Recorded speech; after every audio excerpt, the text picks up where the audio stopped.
Episode 137 of the Wilderness Podcast is brought to you by our Patreon supporters. Support the show at patreon.com/The Wilderness Podcast. Our supporter of the week is Alexander DeClark. We're also brought to you by Audible. Get a free month and a free audiobook at audibletrial.com/wild.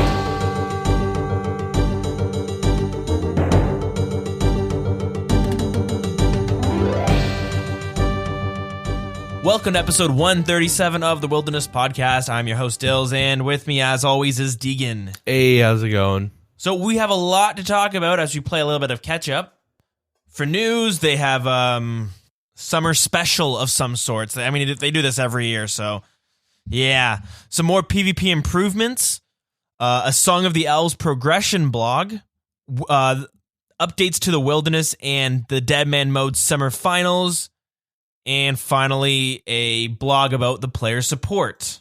For community chatter, a post of Jagex's financial reports for the end of 2018 with RuneScape 3 and Oldschool RuneScape combined. A player gets stuck in a free-to-play area where he's unable to escape. We had the Deadman Mode reruns happen on the weekends. We'll talk about that. Jagex removes a bunch of Inferno capes that were obtained illegitimately. And mod events, something that's in RuneScape 3, but not really in Old School RuneScape, and whether they have a place for it in Old School RuneScape. Yeah, did you see anything going on in the community? I know we've been away for like a week, almost 2 weeks now. Yeah, you pretty much hit like all the ones I was thinking of.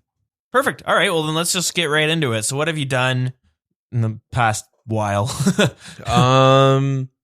Work. Just work, eh? Yeah. That's fun.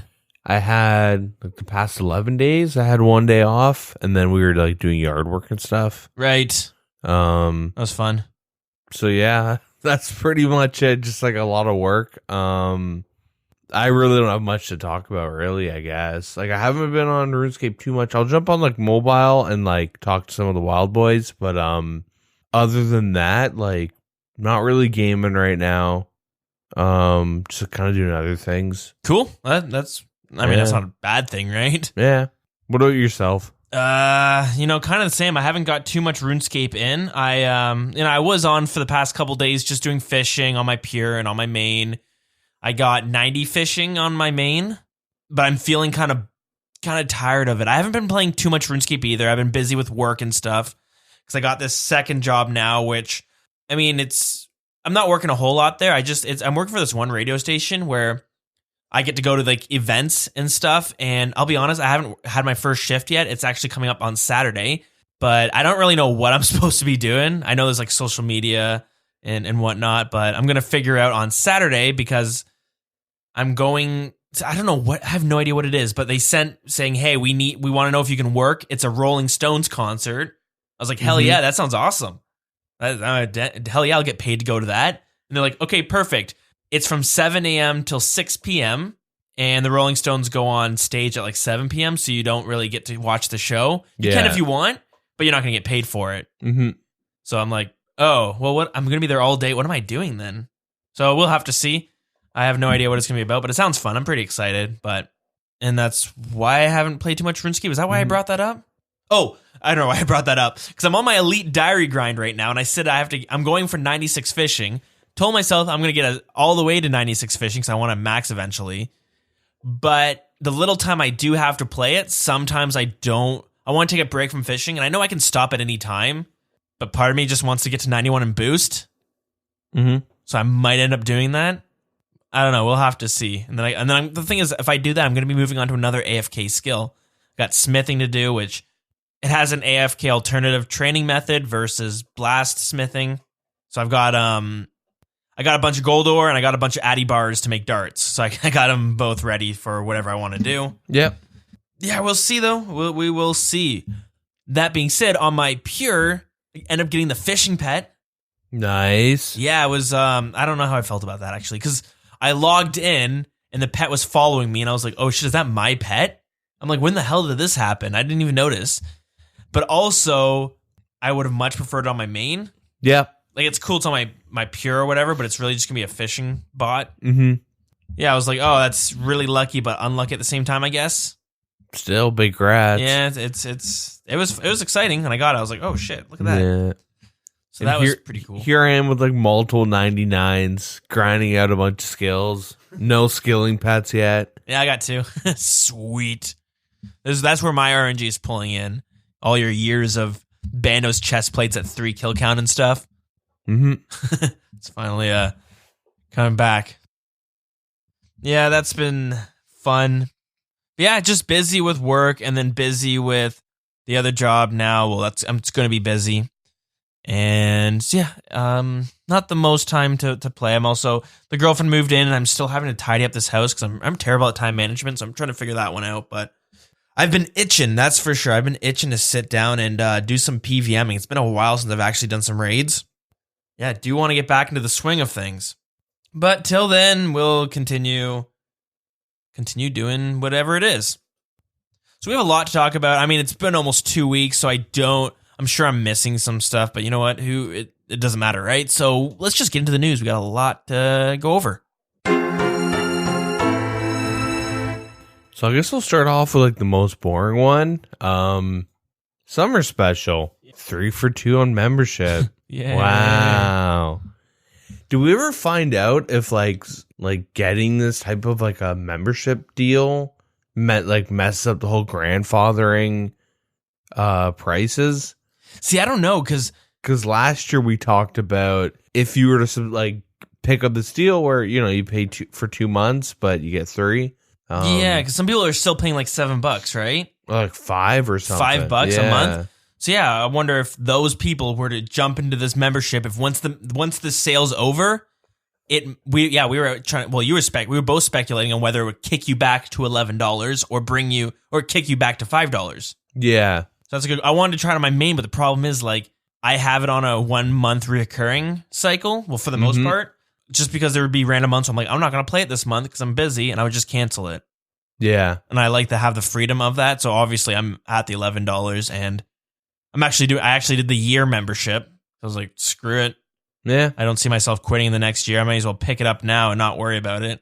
To me, I like to do the year purchases when I have money because I hate seeing monthly payments coming off my credit card. Because, there's some months where you're like struggling and you're like, can I really justify this? I do that with my PlayStation membership. Because I don't always play PS4, the membership, whatever the hell it's called now. But it's a lot easier for me to spend like $70 once than to spend like, I don't know, what is it, $7 or whatever it is, $10 a month. And then I don't like to watch the bill. I'd rather pay it all up front once and not worry about it for a year. I do that when I have the money and I'm good, Yeah. So anyways, that was a long way of saying I have no idea because, yeah. So if you're out there and you're on like a cheaper membership because you got grandfathered in, let us know that whether or not you jumped on this sale and what price you're paying afterwards. Yeah. Something a little bit more exciting and game changing, I guess, for the PvP community. Yay. So you can now use looting bags in PvP worlds. Oh. So if you're an Ultimate Iron Man, you can only use it while you're in the wilderness. But for all you other people, you can use the looting bag in Varrock, Lumbridge, Camelot, Edgeville, Remington, Castle Wars Entrance, Duel Arena, like all the PvP hotspots. That's good. Yeah, it's nice. I want to know how it affects looters. Yeah, that's true. Because now you can actually pick up like pretty much everything easily. And I wonder if there's any skillers who can like somehow bust this out. You know what I mean? To make skilling easier for whatever reason. I can't imagine the areas. Like on the pull blog, they have like an outline of where you can use it. Yeah. I can't imagine like it being any useful for skillers. Yeah, I'm looking around. I don't really see anything. I mean, the maple trees in Sears Village, but I mean, you just drop them anyways. They're worth like 4 GP. Mm-hmm. Yeah, I don't really see anything. But if skillers could use the bags, I don't necessarily think that's a bad thing. Because this PKer is going to hunt them down. And that could be some sweet, easy loot. I guess, but yeah, I don't know. The areas are like, it's you can only really use them for PvP. There's a teleblock timer in the chat box message now. I feel like we hear this update like every week. I thought we already had this, no? Well, first they changed like the animation and then the experience drop, and then they added a timer, and then they fixed the timer, and now they've added when your teleblock will expire, like a 30-second heads up, and when it actually expires. Okay, sure. Yeah. I mean, at this point, you may as well have it pop up right on your screen on the UI and count down. RuneLight. Yeah. RuneLight does that. But, yeah, like, it's super weird to think that, like, back in the day, it was a little tricky to know if you got teleblocked. Like, if you were, like, inexperienced in, like, PvP, you could call with TBs and be like, well, just to be safe, I'm going to try. Oh. He didn't actually TB me, and he thought he hit me. Cool. Yeah, I'd see that at the Mage Bank all the time with that lever.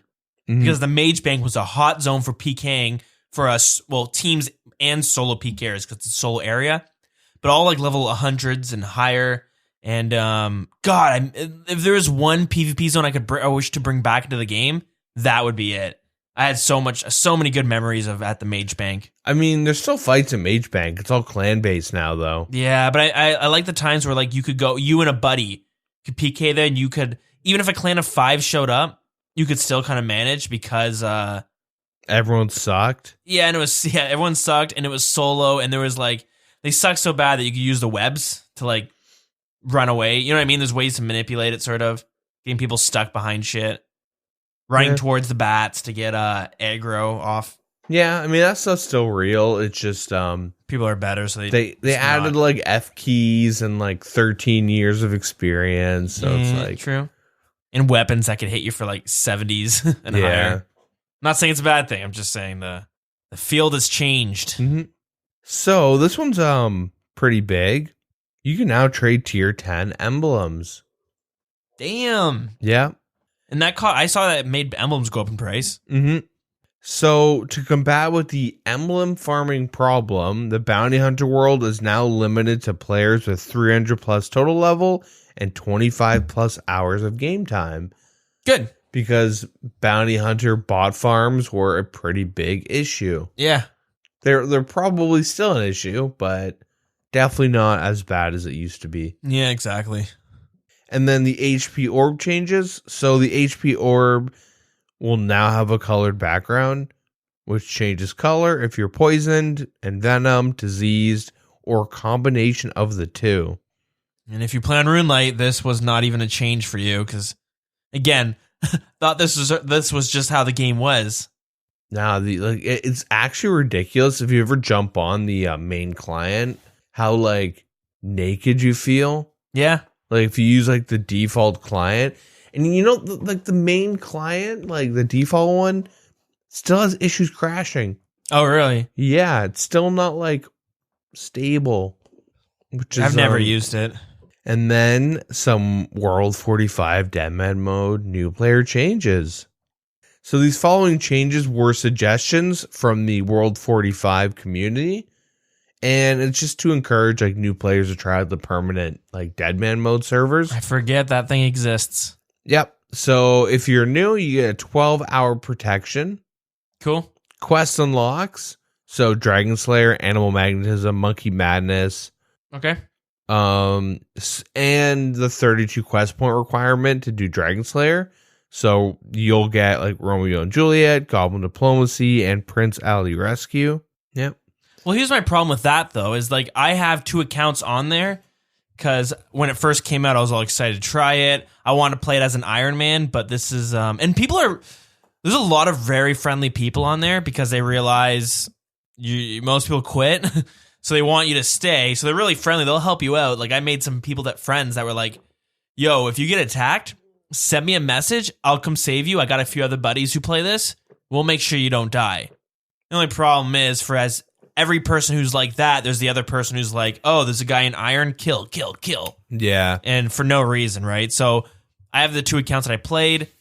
I stopped playing them, but I forget that permanent exists. I think about it, I'm like, that would be kind of fun to jump back into. Played as like an Iron Man, you know what I mean? Like maybe I don't have enough time to play a real Iron Man, but this one I can level up faster. But now, like, this makes me wish I could delete the account and start again and get the quest unlocked. Like the protection, okay, that would be nice, but whatever, you don't get it, fine. But the questing, it's like, that's huge. That could save me so many hours. Like now I feel like I have to start a whole new account again just to have those quests unlocked. Unless maybe all accounts have that unlocked already. That'd be sweet. Log in on my one of the accounts there, right? I think like the biggest issue with World 45 is that what happened was there was like a select few clans. Like there was a bunch of clans and it was super active and it was fun and blah, blah, blah, blah, blah. And then it gets to the point where like as the clans got like max gear. Yeah. And they started getting into these really big intense fights that were like similar to like, I don't know, other like sandboxy MMOs where like people are getting dropped for like crazy amounts of loot. But then like the server's like so dead that it's not fun to grind. Yeah. Or you just like go to the GE, buy it back, and you're like, okay. Is it GE in the permanent? I don't know. But you can just go buy it back. Yeah. Well, maybe. So little people playing, it might be hard to find someone selling shit, right? Yeah, truth. Anyways, I just logged onto my account. Okay, I probably should have fact checked first, but everything's unlocked for me, so that's pretty sweet. So I have the 32 quest points and stuff, and didn't have them earlier, so that's pretty nice. Yeah. I don't know. I feel like Deadman Mode was like always just like destined to fail, like the permanent. It has potential. I think it has potential if they had a team kind of working on it. It's kind of like when they brought back OSRS, but they had a small team always working on it. That's what caused it to live. Whereas, you know, this permanent Deadman Mode world, it seems like it died just because they like threw it out there and they did no updates to it ever. Well, like maybe we just have different mindsets, but I feel like Deadman Mode, the challenge is like getting to like the finish line, being wherever you wanted your account to be PK ready. Yeah. So like what appeals to me for Deadman Mode, and maybe why I should like try to get into it, but I don't because time. Yeah. It's funny, that's everyone's big gate, eh? It's the time. Well, because you're right. It's not that like I have to play for 10 hours. It's that I have to play for the first 10 hours better than you. Yeah. It's like I'm racing you, and if not, you wait for half the people to quit, and then you jump on with the protection and try to figure out you can do it some safe way you can catch up, right? Well, like not even like maybe for other people, but like I don't find the fun in Deadman Mode being level 80 and like defending myself. I found at least like the one season I really got into it was I sat down, plotted a route that like failed miserably, but at the end of the day, I talked about it like during like season 1 or 2, I guess, like early days of the episodes. Where like I was fighting 3 noobs and it was fun, and I was able to kill like one of them and the other 2 ran away and my skull like disappeared and I was able to like open up all the keys I had. There's a lot of cool moments that seem like are very Deadman Mode specific. But like that was because I set out like a plan. It wasn't the best plan, but like it's the idea of like I sit down, play for X amount of hours, the same amount as this guy at this time, but I was able to execute and get what I wanted, and then like start fighting people, and then kind of like exert, you know, my pressure and dominance. Like that's what I find fun. And then it always gets to a point, no matter what, either if you die or no one plays or like just kind of whatever, like you kind of finish like the race and you're like, well, now what? Like I don't find the tournaments, I don't think that'd be fun to do. One, it's, you know, I gotta not sleep for a week straight to be competitive pretty much. But like, yeah, I don't know. I just like I also love like ARPGs and stuff, right? Yeah. So I love the day one, everyone jumps on, we're all like racing to do certain things.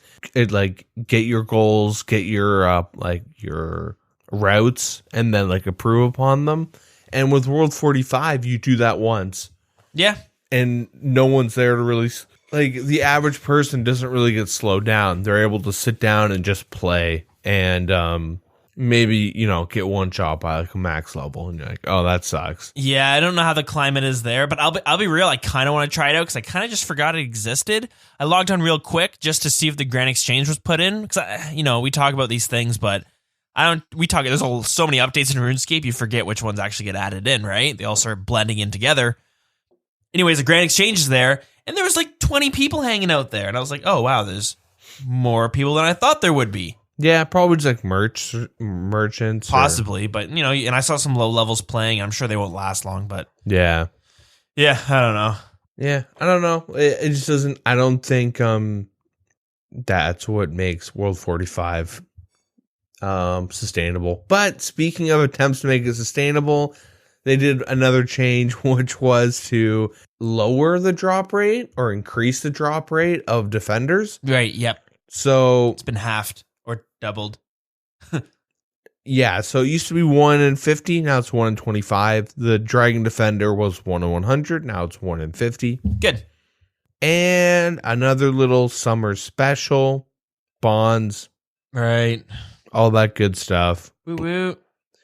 Added some new stuff to the merch store, like mouse pads, little keychains.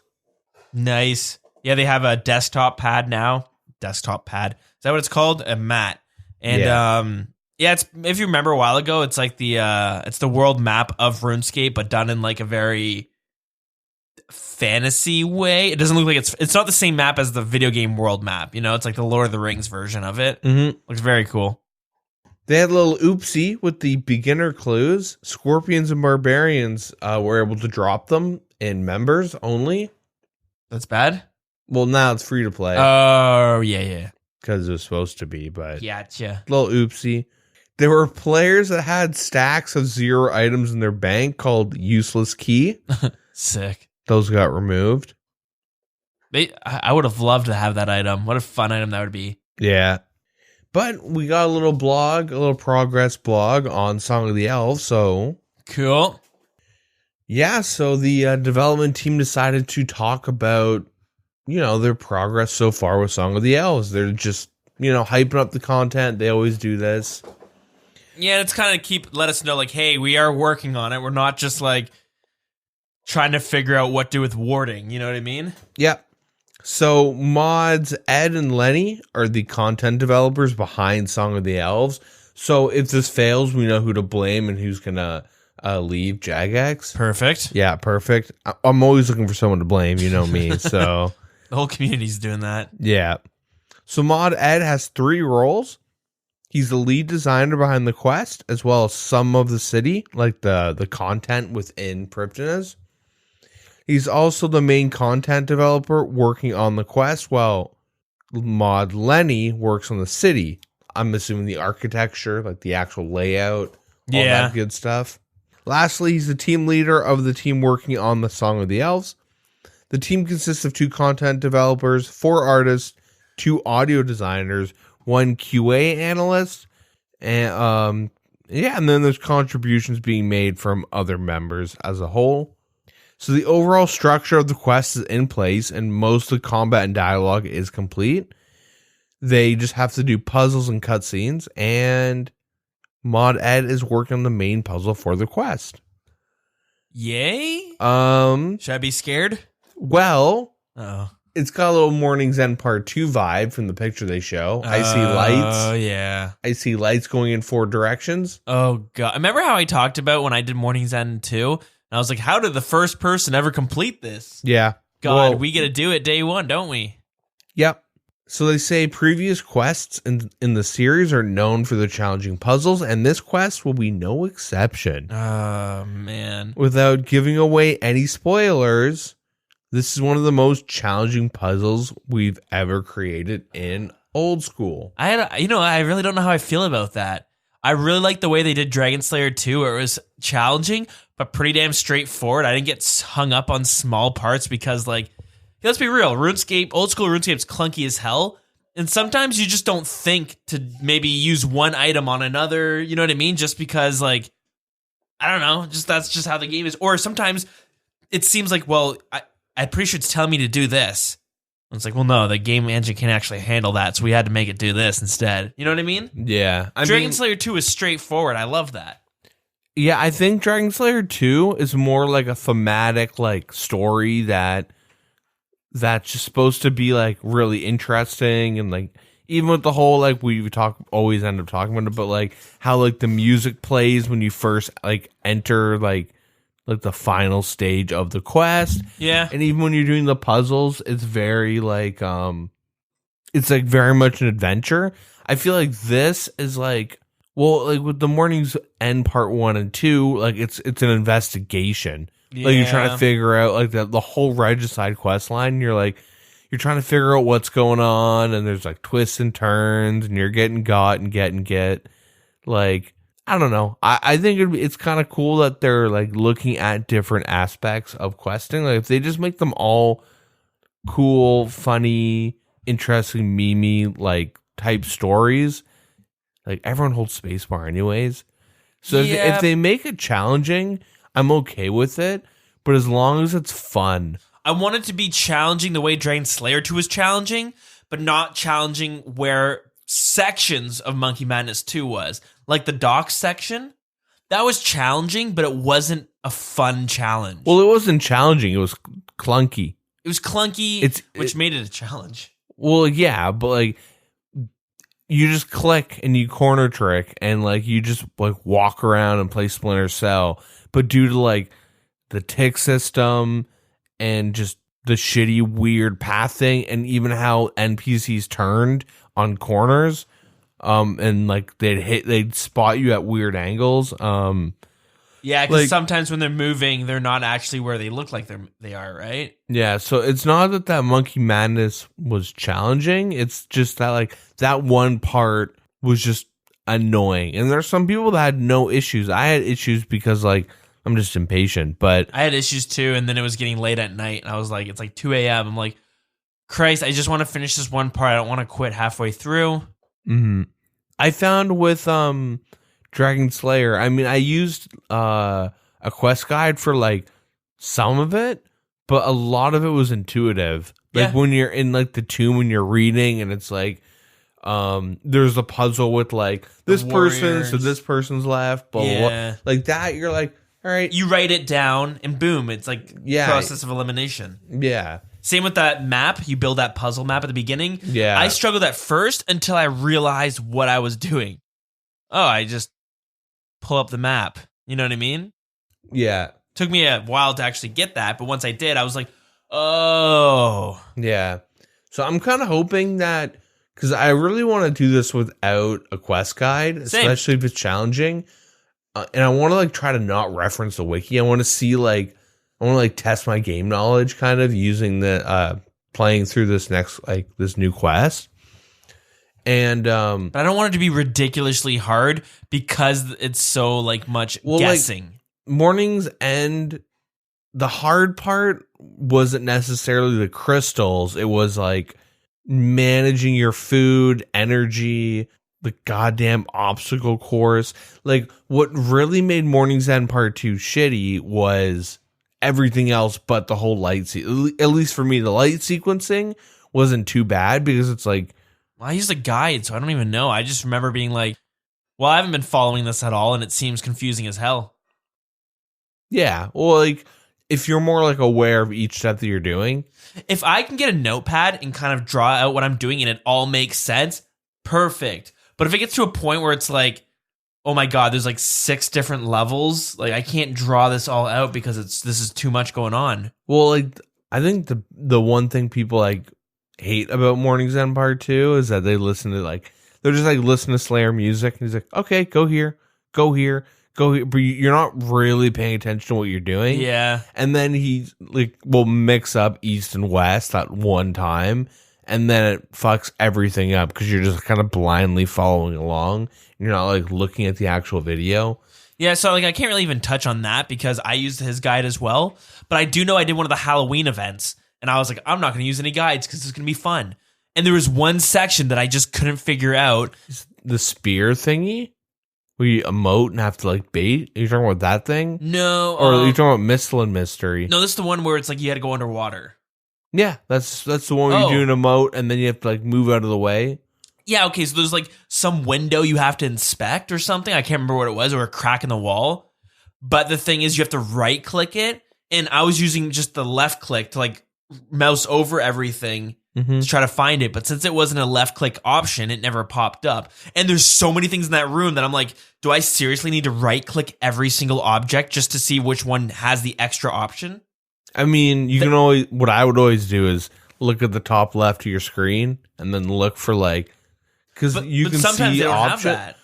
Yeah, but like if you like hover over the left click, it'll tell you option, like the number of options. That's how I did it. And the then thing is, you it would also just does like that. wave the mouse and you see like an extra number pop up, and you're like, oh. But sometimes if you're like the way you have to have your screen properly done, because you could easily have two objects lined up in front of each other, and then it'll give you multiple options because you can examine two different things. Yeah, it's just part of the process of elimination. So stuff like that is frustrating because you spend like 40 minutes, you're like, oh, it was this window I had to right click and it says like inspect. I tried the other two and they like, you know what I mean? I don't know. Yeah. Anyways, so we'll have to see. We'll have to see how the quest goes. Hopefully I can try it day one. Definitely gonna try to keep my schedule clear, let's just say. Yeah. So this puzzle that they reference, they say it's complicated from a development point of view. There's hundreds of unique pieces of scenery required for it to work, and ensuring that they all function as expected is a big undertaking. Yeah. And once this puzzle is completed, Mod Ed will move on to creating cutscenes for the quest, and then after that, the quest will be mostly finished. Mod Ed says working on the story has been very enjoyable, and this is the first time we've ever concluded a storyline in Oldschool. So I will say Mod Ed was the one who was right behind Dragon Slayer 2. And he did a great job with that. So, you know, I'm sure this is going to be a really well-written quest. This is probably going to be another quest that you're doing yourself a disservice if you hold spacebar. Yeah. Some of the, they have little snippets of scenes. I don't want to spoil it for you guys that don't want no spoilers, but they look pretty cool. There's some stuff that I was hoping to see. I think we talked about when they first announced it, and it seems like some of that will be implemented. Cool. So, with Mod Lenny, he was asked, what's your role in the project and what responsibilities do you have? So he says that he's one of the two content developers, Mod Ed working on the quest itself. Lenny has been working on the city and just about everything else. So the city, Gauntlet, Zalcano, all the amenities, various shops, like everything within Priftina's. They have a picture of Priftina's and it's huge, which is cool. I hope this benefits from every little corner of it. I hope it's not just like dead zones. But it looks like it's pretty full. Yeah. So progress-wise, both the Gauntlet and Zalcano, the two largest pieces of content in the city, are mostly finished. The only exceptions are like just some final bits of feedback from internal and external playtesting, and as well as little bits and pieces to just kind of polish them off. The city itself already feels alive, and as the city should in Oldschool, the majority of the rewards are also in place. So I wonder, because it's a new city, will like NPCs have like a schedule type thing where you can see in like Zaya, like certain NPCs have like routes they walk, even like little things like in the dig site where the dig site workers have little routes, and it makes the dig site feel like very alive. Yeah, sometimes you have to talk to someone. It's like, he can be here, here, or here. Mm-hmm. Like, oh, great. And you'll have like little workers just kind of moving, doing like their job. Yeah, I love that stuff. Yeah. And I hope they have a ton of it, because it's little things like that add a lot to the game that you might not necessarily notice until it's not there. Yeah. You go to a world or a city that's just static, and you're like, huh, true. So currently what he's working on is the second song of the Elves. Sorry. So when asked, what are you currently working on? He says, right now I'm working through some of the things that were offered in Song of the Elves poll. So, crystal implings, divine potions, the crystal tree, all that good stuff. And, constantly acting on the feedback for work done earlier in the project. And they have a cycle where they ask other members of the team to play around with every increment of the project, and then they give feedback. They'll tweak it and then continue. Nice. And the next thing he'll be working on is the agility course. Cool. So hopefully that doesn't suck, but hopefully it's good.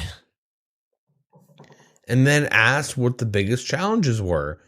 No surprise, it's the gauntlet in Zalcano. So to appealing to the players and making it worthwhile, they think they're in a good place now with the rewards for both of these. Zalcano, especially, was always going to be a difficult one since they're not offering good experience at all. Well, they say great amounts of experience. I think it should be you're skilling, but you're getting literally none. So it's like a skilling boss. I'm the opposite. I feel like it should be like the barbarian fishing where you do it a bunch. It's like, hey, okay, I'm getting some experience. Then you shouldn't get any rewards. Yeah. Because if it's a skilling boss, I don't know. In my opinion, I feel like you should get some because it's I don't know. This rune crafting especially. So many people hate it. So what? Who cares? Do you need rune crafting to kill bandos? No, but you need to do raids? No, but do you need to do Slayer? What? Do you need rune crafting to do Slayer? Well, no. PvP? No. All right. But why do you need to be a low level rune crafting then? Just because? Well, no one likes the skill, right? So no one likes the skill, and you know what I mean. But the people that do should be rewarded. That's what I'm thinking. Who's this guy? We must meet him. Automelogy. The one, the only. The one who regrets getting 200 mil mining because every person that mines an ore devalues his mining. Oh, jeez. But no, but in all seriousness, if you're doing I can't imagine bossing and being I'm only making 2 mil an hour and I'm only getting 600k range experience an hour. This is bullshit. But my argument would be wanting to have both. But my argument would be every other boss does give you some experience, right? You don't get good experience at bandos, but you kill them 1,000 times. You're gonna look at your experience bar and be like, oh wow, it went up a fair chunk. You know what I mean? Similar to barbarian fishing, where it's you do it. And your agility is I get 10% of my fishing, but it's something, right? So I feel if we already have some of those things, and I don't know, it doesn't have to be good experience, but it would be nice that you did it, you spent 100 hours there doing it, and you look at it, and you're like, oh, I got some experience in the end. Yeah, I mean, a nice little chunk. Do you want to dive into this a little bit? Do they have more things to talk about? Well, this discussion, because there are some things we can keep talking about. It doesn't matter. It's up to you. Okay. I mean, I'm down. So, if you look at General Grador, yeah, 255 hit points. Okay. So when you kill him, you're not really getting that much experience. No. So, equivalent to, a skilling boss, you shouldn't be getting good experience. You don't... No, I don't think you should get good, but I think it should be kind of like the, when you look, like you're doing barbarian fishing, right? Where you're getting some strength and some agility. I'll do it for 10 hours, look back and be like, well, 10 hours worth, that's not much. But when I'm doing there for fishing, I look back, I'm like, oh, look at that. I got 100,000 experience. If you solo General Grador, you're getting a bit over 1,000, 1 point, I don't know, can't do math right now, 1.2k or something. Yeah, combat experience, not including the minions, but and then there's a 2-minute timer, and that's on solo. But if you're with a group, you're obviously not getting all the experience. Yeah, and then there's the timer. you're not getting like you're getting you are getting experience, but you're not really like you'll leave after an hour with like a couple thousand. But I do like with Zolcano. Maybe it's controversial. I don't know. Would love to hear other people's opinions. But if you're there for a shit ton of money and you're like, I'm gonna spend 100 hours here because of the money, I do think you should be able to get like. I'm not saying you should get like you spend 100 hours there. You should walk away with like 2 million experience in runecrafting. But let's, you know what I mean? Like 200K, like similar to barbarian fishing, right? You walk away and you're like, bunch of money, and I went up a fair chunk of percent in my levels. Barbarian fishing, you don't make money. No, you don't make money, but you lose money. Well, yeah, in terms of doing other things, right? Well, like you're like using feathers. Oh like, yeah, fair enough. Like if you do barbarian fishing, you're there for like the fast experience and then the free agility and strength. Yeah, that's why I'm there, is for that agility experience. Like you get more strength experience per hour at barbarian fishing than you do at Bandos in a team. Well, yeah, okay. So that's kind of like my thing with like if Zolcano is going to give you equivalent to like I'm just using Bandos because Band or like any God War or something like or Zol, who cares? It doesn't matter. But you don't get the best experience, but you get good money. Yeah, I'm cool with that. So I feel like as we talk, we're getting closer and closer to an agreement. Well, not really, because I'm saying like if you're doing Zolcano, you should be getting like you're probably because it's probably gonna be a group thing, so like less than like 500 experience per kill. But yeah, I don't know. But you're getting equivalent money to whatever the skill requirements are needed. That would be on par with the PVM boss. Now, but are you worried with like them bringing? So you want them to focus on purely for the money, and you want like as close to no experience as possible, right? I want it to be. It's a boss, so I want it to be an actual like Wintertodt isn't a boss; it's a mini game. Yeah. If you think Wintertodd's an actual boss, it's not. You get it just isn't a boss. You're not like. It's the closest thing to a boss for skilling because there's really nothing else. It's not really a boss though. But what like they call it a skilling boss, so it should be thought of like an actual like they should just call it a boss. It's just a boss that you fight, but you're not using combat. Like you're not using like basic combat like range, mage, melee. And that's how you should look at it. You shouldn't look at it as like, I want to do some rune crafting. Zolcano sounds fun. But, okay, so wouldn't your worry now be that you would prefer them less experience, more money, basically, right? But if, like, there's the potential for this to come out and it be like the Vorkath when it was released all over again, right? Yeah. And I feel like the more we have of these monsters are just like money, because are we expecting uniques to come from Zolcano? Well, it's gonna be like shards and stuff, right? Shards, yeah. And then there'll be like the tools, I believe, the crystal tools. Which can you get those from the gauntlet as well? I believe the gauntlet was like the armors and stuff. Okay. So if you can get the uniques from there, that's a bit more safe because then they can like, okay, yes, it gives you money, but you're really there for the uniques as well. But like my worry is like, let's say the tools can also be got from the gauntlet. Like you go there now, it's just a resource flooding in, right? Kind of like how they did with Vorkath or the Revenants. Yeah. And because they're like, well, you get no experience here, so you're only here for the money, then they're going to have to make it really worthwhile, the money. Whereas like if you kind of bring it closer where it's like, okay, you get a little bit more experience but less money, I find it's easier to balance that out without it being overpowered. Well, the main pull to like these PVM contents is that at a higher level, you're going to be wanting a lot of crystal shards if you're a skiller or if you're a PVMer due to the gear or the tools. Yeah. Because the crystal gear is better than the infernal or the smoldering stone equivalent. Yeah. At least for resource gathering, and I guess like if you're tick manipulating, I don't think it really affects that much. I could be completely wrong, but Well, we will find out. That's the best part about it. Yeah. We will know for sure.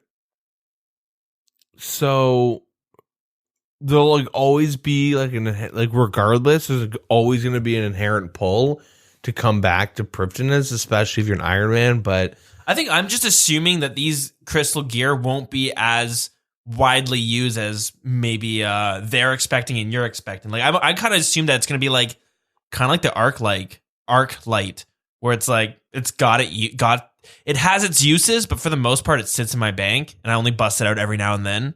Well, they were tweaking it a bunch, and like they have been, and they will be. Like I feel like it's going to be a little bit different in a couple months from now. Yeah.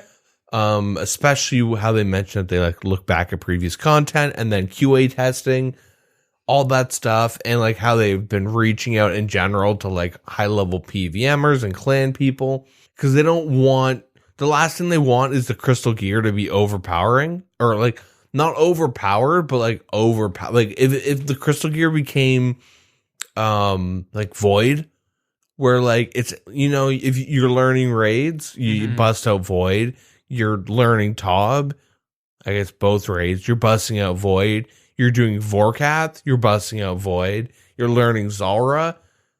It's a lot easier if you bust out void. Like, you know what I mean? How void became this weird thing that like this annoying mini game where someone's like, should I grind it out? You're like, yeah, you're gonna use it at some point. Yeah. Where like I think they want it to be like, okay, I have the crystals, blah blah blah blah blah. I'm gonna go grind out like these shards, and then I'm gonna go do this content for a bit with this gear.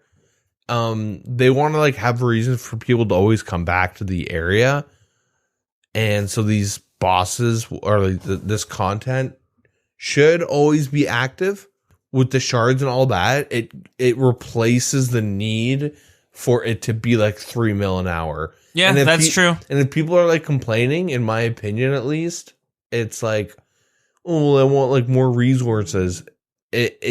That's like just coming from a place of like being selfish, like wanting your cake. And so that's where my worry lies. So if the shards are as useful as we're all hoping, then that's perfect. You know what I mean? I was kind of assuming that they wouldn't be, but yeah, I guess that fixes all problems if you're there for the shards. You know what I mean? It's not going to be there, and you're like, oh wow, I just got 1,000 magic logs. That's hyperbole, obviously, but yeah. Yeah. The one thing I do want to say, I don't want it to be such good money, like doing Zolkano, that you're like, I'm going to do 3 hours of Zolkano, get like 8 mil, and then pay a bunch of runners for lavas. Yeah. And have it balance out like that. That's like the last thing I want. Yeah, that's true. Yeah. Anyways, we'll move on. Because that could lead to problems down the road. Yep. And we're seeing it with we see it with Vorkath, Revenants. How PVMs affected buyables and like out prices of all that stuff. Yeah, even stakers, they're like, well, what I do is I go to Zulrah for an hour and then I go stake it all. Yep. And back to Zulrah for an hour and stake it all. All right, what else we got in this dev blog here? So, what is the most enjoyable thing you've worked on this project? Currently, Mod Lenny enjoys the Gauntlet. Cool. Yeah, long journey, all that good stuff. He just says it's very worthwhile seeing people come in and test it out, the feedback, the whole process, and he's been very excited. Yeah, they have a little picture of it. Looks kind of like Chambers of Xeric mixed in with Dungeoneering, I'd say. I'm biased, but I love the color scheme. Yeah, it's cool. It's a dark blue with teal. It's like a cyan, teal, whatever. Navy, and then like blacks and grays and stuff like that. Teal's, you call it teal if you played StarCraft. Yeah. And then cyan if you're just straight RuneScape. Yeah. Or cyan. Whomever. Yeah. And then with the artists, so we have Mod Ghost, West, G. Is it G or G? I can't remember. G. Okay, we're calling Sounds her G right. from now on. And Rye have all worked on the graphics for Song of the Elves. Yeah, they have a little picture of this like crystal dog looking thing. It reminds me of is it eclectic or electric, whatever, from the old Pokemans from Sapphire. Sapphire is when I start forgetting the Pokemon. I was going hard up to Crystal. Well, the first 2 generations I know. Yeah. It looks like one of the legendary dogs. The blue one. Suicune? It's the one that's on Pokemon Crystal. Legendary dog. I know you're talking about, but no, I don't agree.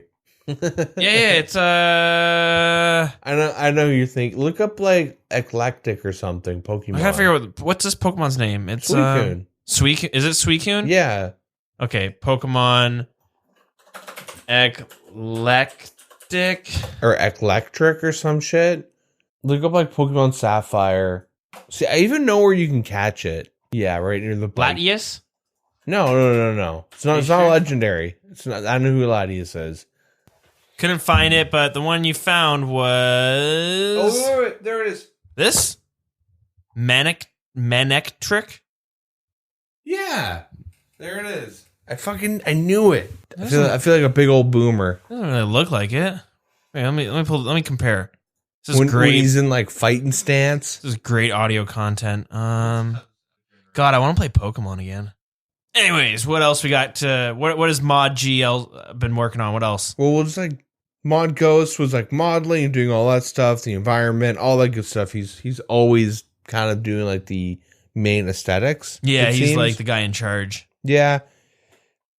The Crystal Hunlift, the final challenge in the gauntlet. I feel like everything is so over designed. It looks good, but like I like it. That screams RuneScape 3.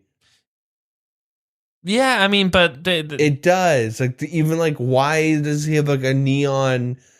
Is he a car? He's got like a neon lighting under him. Well, maybe he's reflecting, right? Because he's a crystal. I like it. I like the over designing because, I mean, I don't want a boss that's like very under designed. You're like, oh, that's kind of meh. You know what I mean? I want something that's like exciting. You know, like a lot of the bosses you could argue are over designed, right? If you look at Calfight Queen, if you look at like the Bando, the God Wars people, you know. Well, there's that one famous guitarist. I want to say like Steve Vai. Is that his name? He is a famous guitarist. I always get him and Alex Valle. I mix their names up. Alex Valle, like Street Fighter guy. Oh, true. He's like an old. So similar too. He's like an old man that like shredded Hugo in Street Fighter 4. But they're the same person in the end.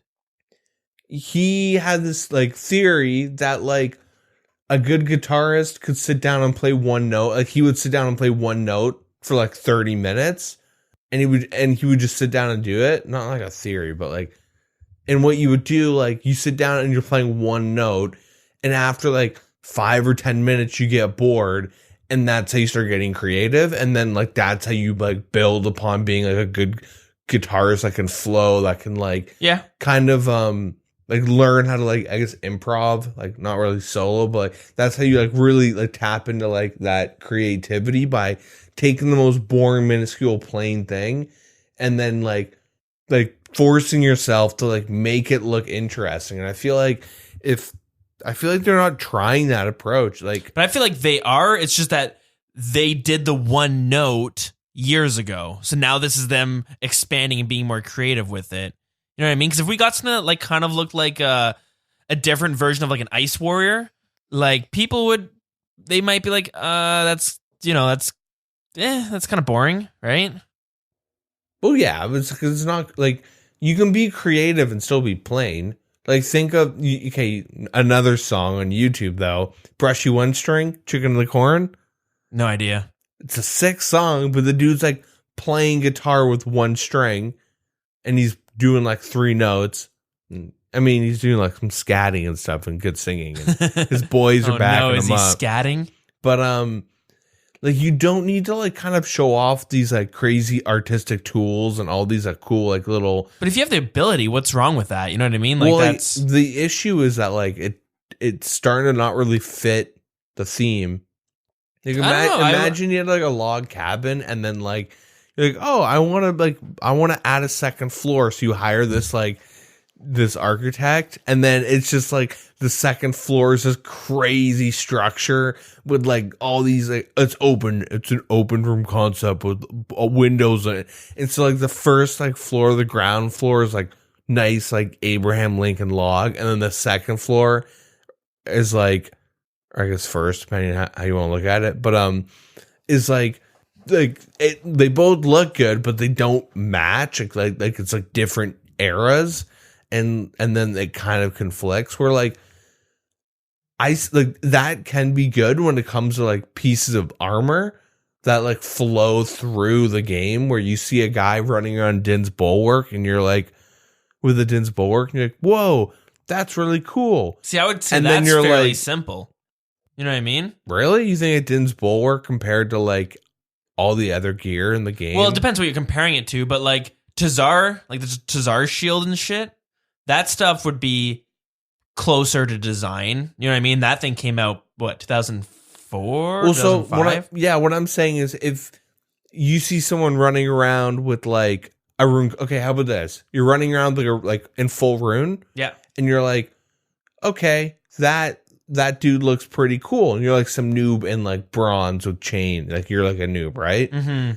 And then you see a dude running around in full obsidian, like full Tazar outfit, you know, with the like the shield, every piece of gear. And you're like, this guy like looks super cool. And you're like, yeah, check it out. Like, I don't think obsidian's over designed, but like you're like, you don't like, you're like, the rune is cool. It's my gear, but it's like, I know it's better and the color's different. Yeah. But the Tazar outfit is so like unique that it makes me want to play and grind out and strive for it. So like, and that character's moving through the game, right? Yeah. So I think that's okay. But when it comes to like stagnant piece of content where like you go from one city to another and like, comparing Zaya to like this land, like Zaya, I'd say Zaya's a little over designed. Yeah. I think a lot of it's because it's stagnant content. Like the bosses, like they just kind of like look so much more than they should. Like Dusk and Dawn, I think look really cool, but you compare them to a normal gargoyle, and you're like, how the hell? Like they're related because they did a really good job on the art, but like that is like there's also a boss that's on too, the right? line. That's like once you start passing that point, which I feel like a lot of the new piece of content have been, it starts being like squirrely. Like the skeletal mages and Xerix aren't over designed, but they're taken from another quest. Like they're an old design. They're nothing new. Yeah, right? and it fits perfectly though for the themes, for everything. It's also because we only see that one design in whatever quest like one time. What about Mutadiles though? Yeah, Mutadile's fairly simple. They're pretty simple. Like Tecton, he's a little like, he's not overly designed, but they push the boundaries to a good point. If they like, I feel like if they were to redesign Tecton now, he would like be 2 times bigger with like shards coming out of his back, and his anvil would like, it would say like Ironside sponsorship, you know, PC, is it Ironside computers? Yeah. He'd have that on his like on his hammer. Like I feel like it would be like just, they're like kind of always trying to one up the art, and it's like getting to the point where like I'm pretty like. So when you look at Theater of Blood, you think it's like it's not appealing to you because of how over designed it is? Because those bosses are some of the most designed. I would say most well designed, but like that's it is opinion. Also like extremely hard content, but it is like Verzik does feel like. Well, I like Verzik, but the spider kind of feels a bit much. The Nilochus I do kind of have a problem with. Those are like the most simple ones, eh? Like the Nilochus like room when you're like, I don't know. I feel like because they're simple, I don't know, they should be like you look at them and they're beetle leeches, but they're like super like bulbous. I don't know. Yeah, like I do like the designs, but it just like, yeah, they keep one upping. Like I feel like this boss is more designed than like Theater of Blood guys. You think so? I wouldn't. I would say maybe a few bosses, but I find like the bloat, the bloat and the, I guess, just Verzik. What else we got in that?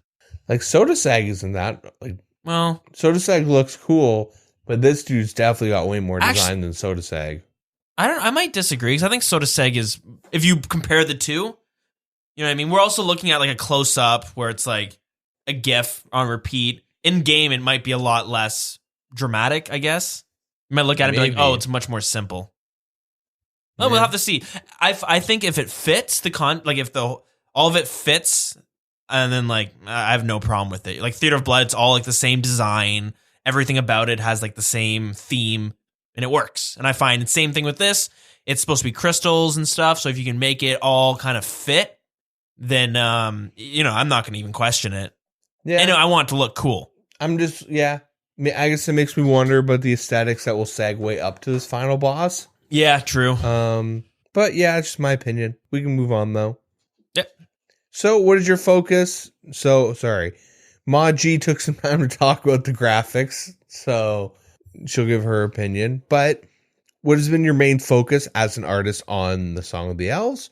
And it's been creating elves for the players to interact with, both inside and outside of Kryptonez. I know she's done a lot of remodeling through Twitter and stuff. The progress has been coming pretty good. I've seen like a lot of differences and a lot of changes to the elves as they've been developed, and it's pretty interesting. I would like more 3D models, but like from Twitter when you get little snippets. Like she is very like open to criticism, and like you'll see her do like little redesigns and all that. So it's nice to see. Yeah, we saw that with, we're going to talk about that in a minute, but the crystal armor design. Yeah, the first issue she threw out there, it looked pretty bad. Yeah, and they've been completely revamped, and now they look pretty cool. Yeah. So like right now, when it comes to the art, a lot of it's concept. You know what this reminds me of? What's that? The concept art is like, especially the A one, like Mortal Kombat. Oh yeah. We'll throw it up on Twitter. I mean, and Discords, because I would like to hear what you guys think, like what your favorite is. I can see the Mortal Kombat-y part of it. Like kind of looks like Sub-Zero, right? Yeah, just like very. I do like. Looks honestly, cool though. It's refreshing because every other design has been like blocky. Yeah. And like it's like let's wear see-through clothing, and you're like it's like not clothing, sorry. It's glass armor. And you're like, okay, what is this, Skyrim? I do prefer these concepts much more. And then what is the most enjoyable thing? And she's enjoyed Lady Heffen and Lord Ireworth. And designing that is fun. It's frustrating. And Lord Chris? Yeah. Christ? It's missing a vowel. Chris? Well, sometimes why? Yeah. It should have a more a less flaky vowel. Yeah. And it's like, when is it not a vowel? When there's another vowel. That's it? Like A-E-I-O-U, and then Y is like, we don't have a vowel, so it's Y now. I think they changed it. I'm pretty sure Y is always a vowel. So like they? The word they would be the? No, they. It's just 'cause don't vowels enunciate other vowels in a different way? But that one does, right? The, and then you add the Y, now it's the. Well, like Z, it's not Z, it's they. But it's like an A instead of an Well, it's like C and CH, right? The consonants will affect the previous. I don't know. I'm not good at English clearly because I don't even know how to say this Lord guy's name. So, but I will complain. This dude's like ripped straight from WoW. What the fuck is this? I was gonna say, yeah, it's a good druid. Yeah, but hey, elves.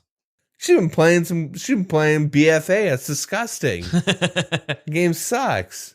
Anyways, I'll move on because it's like a woodland. You know what? Yeah, whatever. It's like a forest elf. Or what elf? A druid. Yeah, she's gonna turn into some bear. And I don't think it's like. I think it's less like, it's taken from WoW, except for all these took it from Dungeons and Dragons. You know what I mean? It's like the way the ears are angled, the hair, the color, the body posture stance type thing. But still, you look at Dungeons and Dragons, they all like WoW. You can tell WoW is like looked at Dungeons and Dragons a bit, and they pulled some inspiration. But like, if you look at like Elder Scrolls with their wood elves and stuff, you don't like that. I would say was more close to like a Dungeons and Dragons. Like this looks like a druid. Yeah. And that's the whole point, I guess. But we also he's Lord Crearwas, whatever. He's not some random citizen of the city. He's a dude that's like, yo, I'm probably can do a lot of magic with nature and stuff. Do we have the lore on this guy? Not yet, but we will. So if the lore is like he's part tree, then I can dig it. But like we have druids, and they're very much like a religious. Yeah, that we have like when like in like the world of Gillinor, like the lore wise, if you're a druid, you're like a religious, like you're a chaos druid, you're a Taverly druid. Yeah, I don't know. Well, the druids like they worship Gothics, right? Yeah. Whereas like elves, they're more on Saren. There's a god Saren that the elves worship. And is Saren a tree? Saren is closer to Gothics than any of the other gods. Is there going to be a Deku tree that gets sick? Do we already have one is the question. We have the Grand Tree, but that is gnomes. That's gnomes.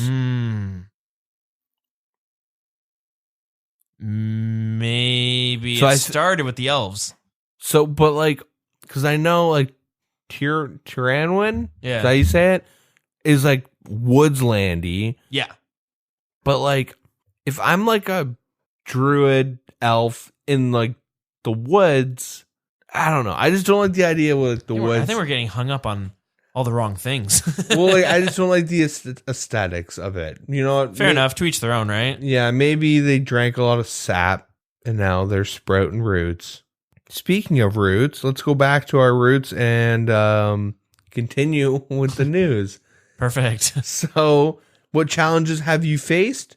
The biggest challenge has been marrying the old and new aesthetics of the quests and all that, and the NPCs. Certain older elves have been updated to fit with newer elves coming in, and having to adjust the usual process to accommodate the faithful representation of older characters.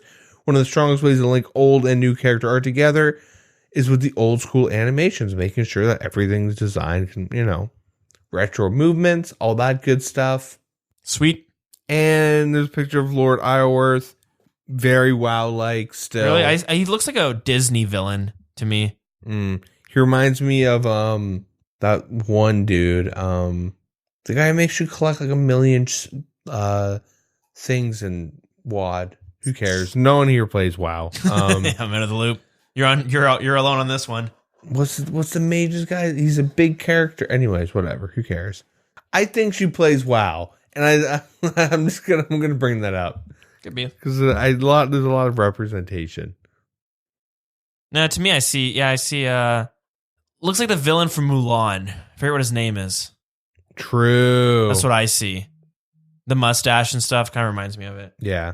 There are different concept arts too, and it's not like a 3D model, but whatever. So, Mod West, his involvement with the Song of the Elves is more of a side role than previous large-scale updates. But the first thing was that they worked on was like the gray box of the city.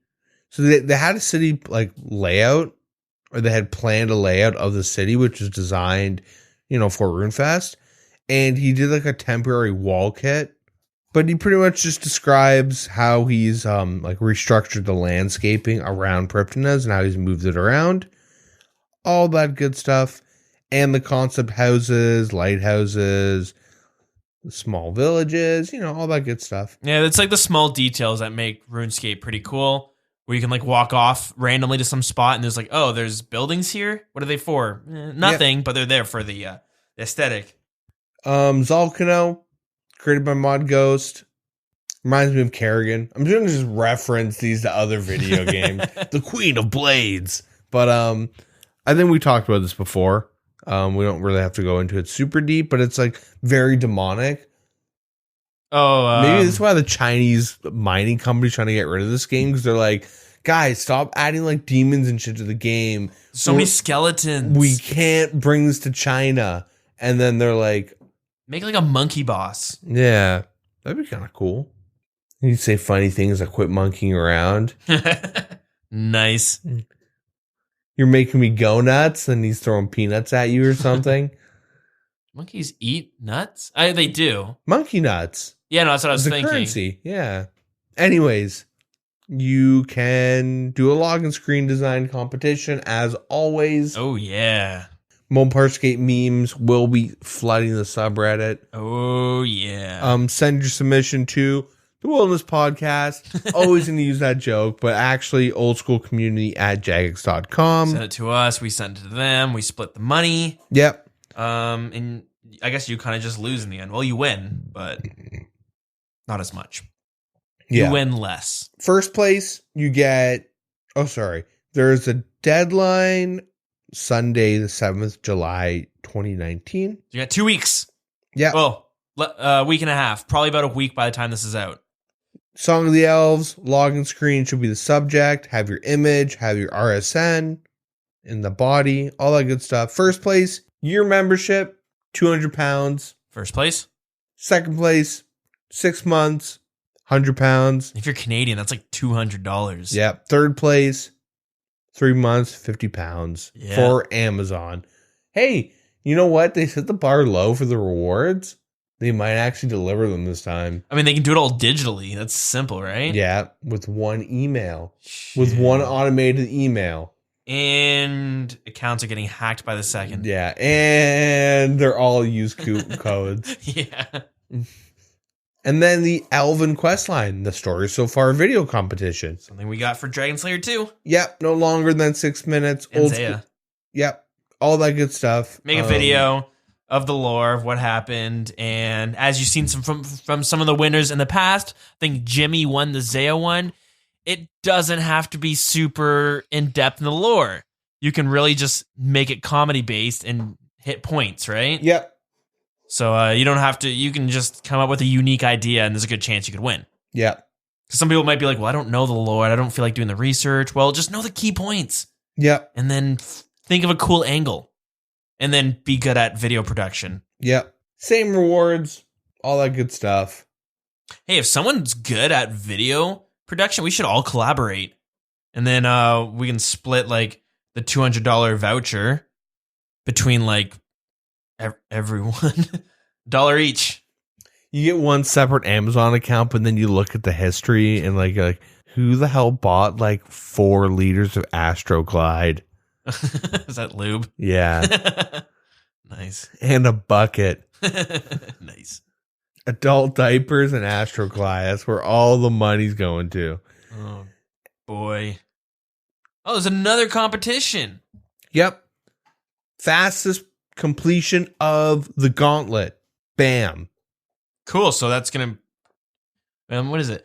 Once it has launched, we'll be tracking the completion times. We'll be keeping a close eye on who's completed it fastest and the top 3 players in the first 2 weeks. So you have 2 weeks once it comes out to be the fastest to complete it. Yep, not the first, but the fastest. Yeah. That's my motto. Now, this is where you're not going to get your reward because first place is 12 months of membership and you get a custom old school GT Omega Racing Pro gaming chair. Yeah. I don't even know if I want that It's chair. got rockets. You can race in it. I am so sick of these stupid gaming chairs. Shout out to New Earth who brought my attention to Herman Miller chairs. I've been searching Kijiji every single day to find one that's getting sold in my area. That's my size. Yeah. That's the chair you want to buy for life. I'm a shill now, but I bought these stupid pro gaming chairs and it's falling. You hear that shit? It's falling apart and it's like driving me nuts. Well, it's because you're not a pro gamer. Yeah, I guess. You gotta be a pro gamer. Yeah, true. I do. We do other things on here. So Second place, 6 months. Third place, 3 months. That would suck. Imagine losing like 5 seconds and you don't get a GT Omega Racing Pro gaming chair. Old school custom made. Yeah, but you're paying shipping though. And that thing's gonna be like 110 pounds. Thing's all sticky. You're just like, ugh, I don't know what they meant by custom, but this is stupid. Every J-Mod sits in it naked for like a couple hours. Yeah, Mod G sits in it. Jesus. You're like a combination of sweats. You're like, punch it. Jesus. Yes. Ooh, oh my. Jeez. What is this? This leather is moisture's not good for the leather. It's like ripping. But never mind. That's not PG-13. Hey, write old school history, lore building competition. Another competition. So write some lore for the Song of the Elves. Oh, yeah, and this man Make an elf, a lord that is grown from a tree that has a lot of wood coming out of its head for some reason. You got a good foundation. Maybe it's like instead of nuts growing on like a tree, it's like little elves. Is that what you're thinking? No, I was making a joke, but Lord Cry. Yeah. Yeah. Well, anyways, point is, there's a lot of people who, we'll talk about it in a bit, but the competition we had, the skill competition, we have a lot of good writers in the Discord. Yep. Get out there, start writing the lore. If you need an ideas person, let me know. I'm an ideas guy. Yeah, we can split. What do we win? Well, here's some more details. Old school community at jagus.com. Song of the Elves lore competition in the email. Have your artist send in the body. Summary of the story at the top of the email. Have the story as the main body of the email. Make your story fit with establishing lore. Friday, July 5th. Rewards. The favorite entries, will receive a crystal trophy featuring a design custom made by the Old School graphics team. Mm-hmm. So again, probably something you're not going to get for like 3 years. Yeah. I mean, King of Skill winners are still waiting. Are they? Oh, yeah. And beforehand. If they have trouble sending mouse pads, how are they going to send trophies in the mail? Yeah. That's true. Anyways. Come pick it up at RuneFest. Like, fuck. It's the most expensive trophy. It's the most expensive prize I've ever won. $2,000. Wilderness update and Deadman Mode summer finals. Woot woot. So, following the PvP poll blog, they've made some updates with the Wilderness Slayer keys. There's 2 of them. One is found in Wilderness 18 near the Chaos Temple. And then the other one is like all the way at the top of the wilderness near the Agility course. Oh, yeah. Cool. Way up there. And it's a spot that you might run into PKers. So, yep. Wine Zamrock spawn near the Fire Giants near Mage Bank in that little cavern. KD ratio for PvP worlds. All that good stuff. And then the summer finals. I didn't watch the final hour. I just didn't care for it to be. It just didn't feel like legitimate. I did watch it. What else do we have to talk about here? Let's talk about the support, and then we'll jump back to the Deadman mode. Okay. So, coming soon to support, email notifications and validations for account behavior changes. Wow. Authenticator checks on the website. Nice. Wow. Investigations if we should implement an authenticator delay. Got the detectives on it. In the future, additional account security systems and increased account recovery security. That's vague. Yep. They are probably going to enforce better password systems because you guys suck at making passwords. There's probably a shit ton of people who actually use Hunter 2. Or Minecraft. Minecraft was like a super common password that a lot of other gaming companies don't allow you to set Minecraft as a password. Really? I'm pretty sure in like 2010 or something, when League of Legends or Riot Games got a data breach, one of the most common passwords was Minecraft. And you could get someone's login name and try Minecraft and you have a decent chance of logging in. That's so funny weird. Enough, one of my high school friends had like characters I didn't have, and I would just log into his account because I knew his login name. Yeah. And I guessed his password to be Minecraft after this data breach was leaked. And his password is fucking Minecraft. Jeez. Get creative, kids. It's Fortnite now. That's probably the most common password. Fortnite. RuneScape. Yeah. RuneScape sucks. Remember that? No. What? So there was a common scam back in the day to like, you want to be a P mod? You want the silver crown? Change your password to RuneScape sucks. And then you would go do that. But you don't realize now the guy is so you'd log off. And then they would just sit there with your username, typing in RuneScape sucks. And then they just change your password and you lost your account. And then they changed because someone tried doing this to me. And I remember trying to change my password to RuneScape sucks. And like they had a message come up saying, like, this is a common password used for scamming or hacking. Like, we're not allowed. Maybe, like, yeah, maybe that isn't true. Maybe Jagex just super self-conscious about their game. Everyone has RuneScape sucks. We need to. We do something. Is it ethical? No, it's not. But we're doing it anyways. Yeah. I know when I was in elementary school, like grade 7 or something, I had a friend of mine in my class. Well, ex-friend, and he's like, let's share accounts. So I gave him my password. He gave me his. I logged in when I got home. All my shit was taken. I was like, what the hell? I logged into his account. He didn't even change the password, and all my stuff was there. So I took all the stuff and dropped all of his stuff. You know what I mean? Like I took all of his everything. And I was like, the next day he was like, did you hack my account? I was like, you little dick. You hacked my account. So yeah, I hacked your stuff. And he's like, whatever, man. Whatever. I don't care. Those were your friends, man. Like, fuck you. But like, you fucking hacked my account and you didn't change your password. You're an idiot. And we go to school together. I'm gonna tell everyone that I'm gonna fight you and then inevitably pussy out when it comes to fruitation. I'm in the wilderness. Yeah. I don't have any gear anymore, so I can't even fight you. That being said, the one thing we can fight is against hackers. Yay. So, email notifications and security, they're making that a little bit better, a little bit more clear. Cool. 2-factor authenticators. 50% of active players have a 2-factor authenticator. 50%? Oh, yeah. Come on. Yeah, and they're looking into more security checks for account takeovers and all that stuff. You only have to do it. You got to put your authenticator once a month. Like, come on. Yep. I don't understand. The only part that's annoying is on mobile. Okay, I get it. Yeah, but still, use that. Yeah, you'll figure it out. Their biggest issue is the recovery abuse, so they're trying to tackle that challenge. From the team, let me paraphrase. Chill out on Twitter. We're literally working on it. Like, we're sick of people starting a ruckus, and then it turns out that they were like sharing an account with someone. Yeah. That being said, or botting. Y'all some lazy bitches.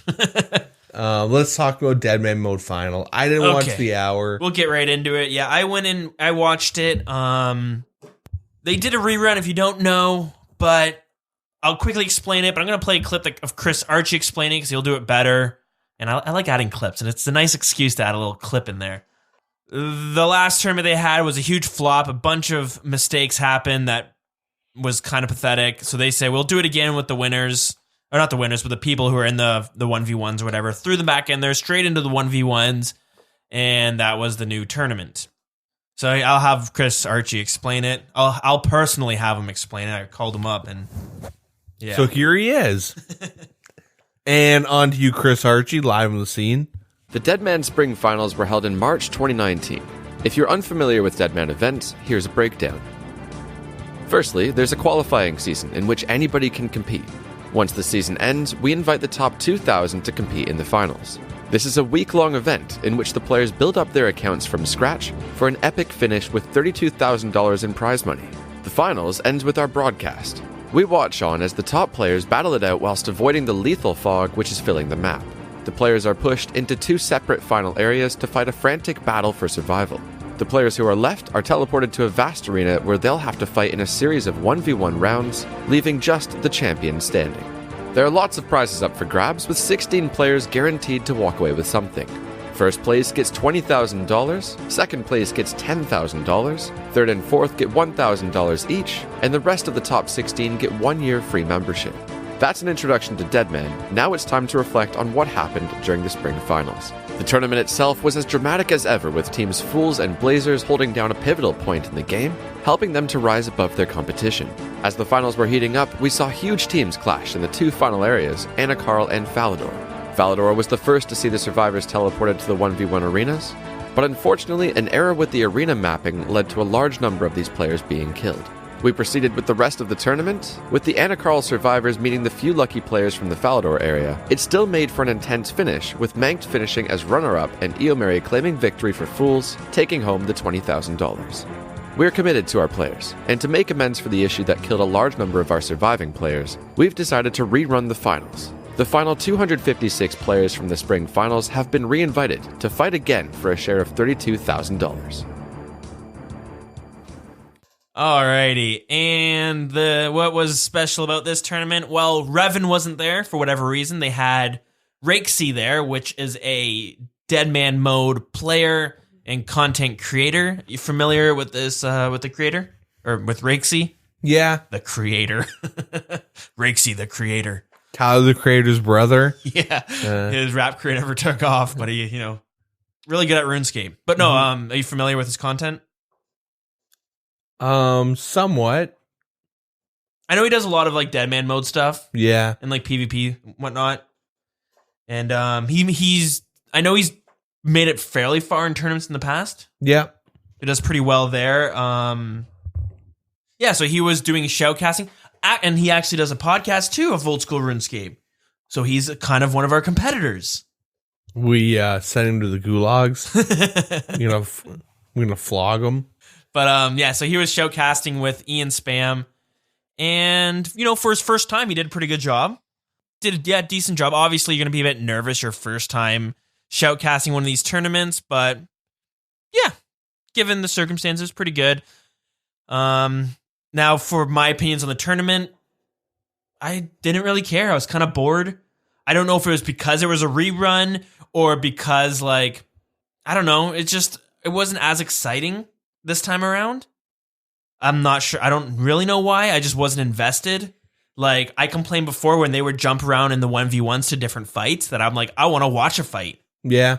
But this time around, I was like, I don't really care about the people I'm watching fighting. And it was one of the, another content creator, what's it? The guy, he freaks out a bunch. Skill specs, yeah. So he was doing it, and I was like, I don't feel invested in the fight. Because there was no investments. Yeah.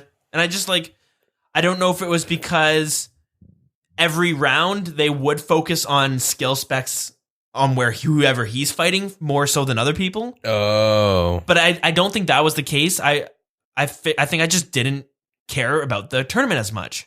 Because of how they did it? I don't know what it is. It could be a number of reasons. Maybe it's because there was no build-up, whereas before you're watching an hour of people just killing each other and then they all get teleported, whereas these ones, they just get thrown right in. It could be that.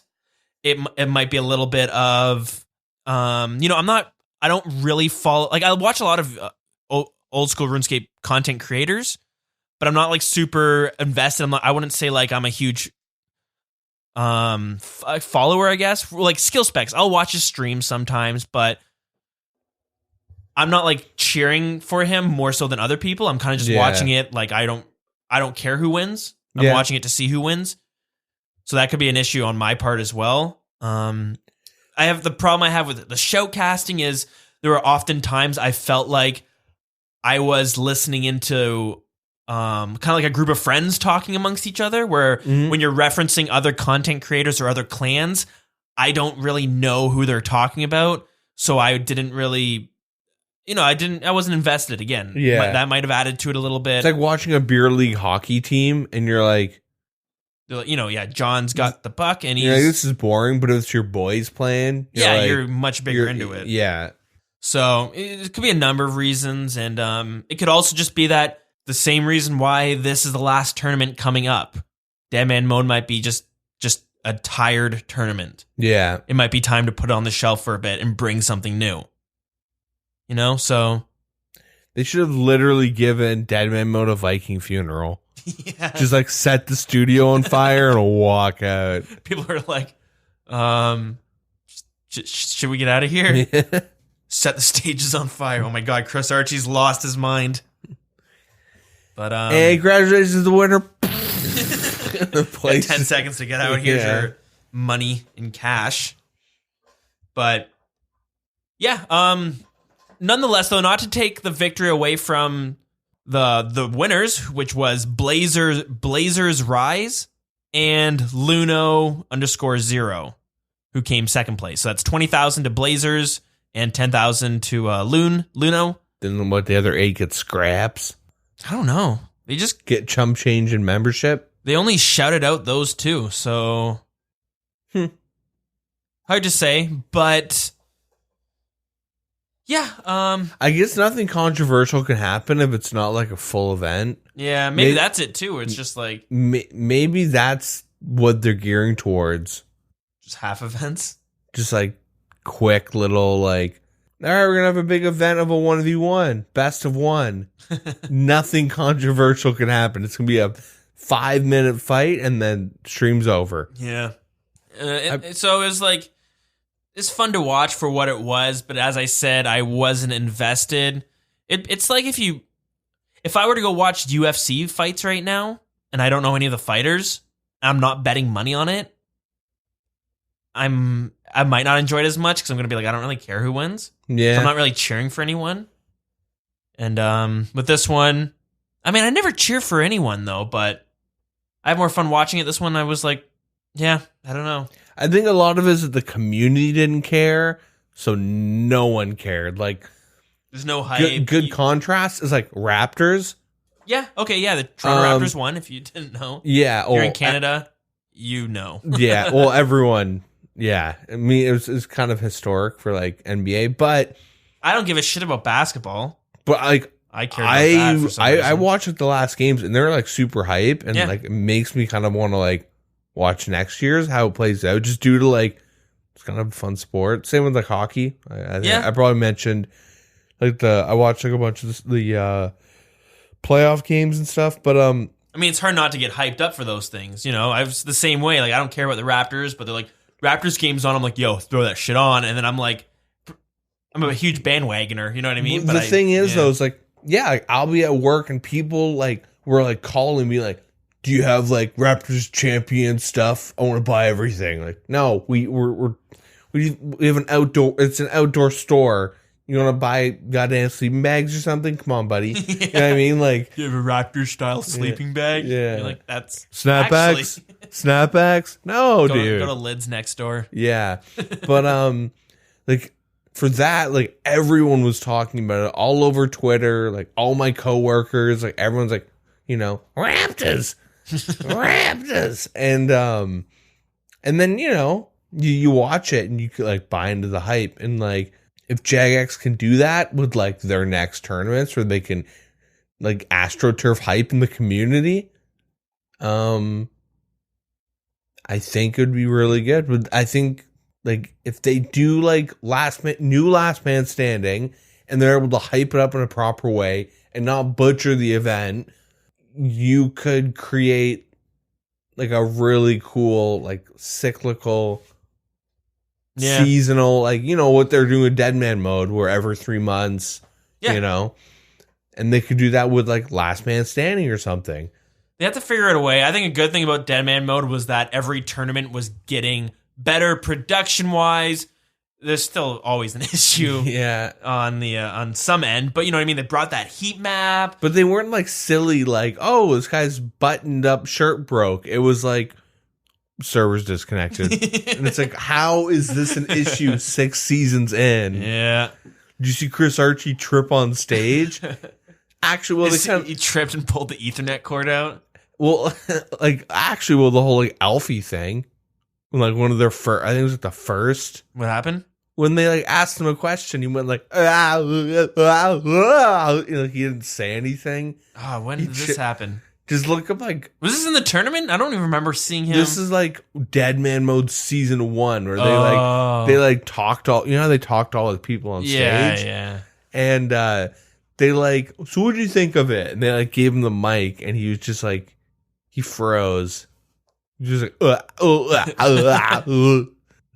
that was funny. That was some good controversy, but like not really controversial. Yeah, it's just, I guess it's kind of just mean to bring up like years later. You know, I think I'm just an it's asshole. one of those moments where it's like, don't worry, no one remembers. He's like doing a math test, and he's like just that like pops, or he's like trying to sleep, and that pops in his head. He's just like cringing. He's like, oh god. Yeah, we've all had them. I work at a radio station at college, and I have a radio show every Wednesday. Holy crap, do I make mistakes so often? Like, I'll press something and then nothing plays, and it's just like 5 seconds of silence, which is very noticeable. Yeah. Like, you're like, 5 seconds is not that long, but if you're listening to a radio and it just silence for 5 seconds, you'd be like, what happened? Or Change the dial to make sure. There was another dude who, so at the end of his show, I come on right after, but the last break, which is when he's talking, he had me on. He's like, so what are you going to be doing? But I don't know what he did, but he turned on his mic, turned on the mic, must have forgot it was turned on, but then he was just like, like he made some weird noise. You think it was like a panic? Well, I think it's him trying to be like silly and stuff, and then he's like, oh crap, I just realized I turned the mics on. But he's like being silly to me. Yeah. And then he's just like, whoops. And I was like, dude, I heard that whole thing. It was a weird noise. Very weird. Anyways. Yeah. It happens to everyone. But yeah, so well, I'm going to try to watch this. Actually, I'm going to have to go back and watch the Deadman Mode tournament because I'm going to be working that day.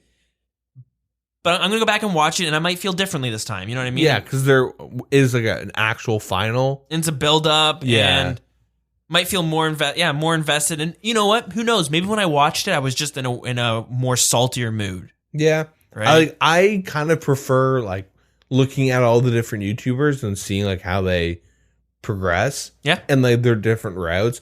I mean, now it's gotten to the point where it's so streamlined that like they all do the same route, and it's really boring. So I think it's like this final hour, well, quotes around hour, but yeah, it'll hopefully be good and smooth and better and all that stuff, but I feel like Deadman Mode really is like kind of stale, and they have to go back to the drawing board. So I think that's why they're retiring it. So yep. But we'll see what they come up with, because I do like these events, and yeah, I'm not saying they should stop it, but definitely maybe give it a change. I can see why they're doing what they're doing. Yeah.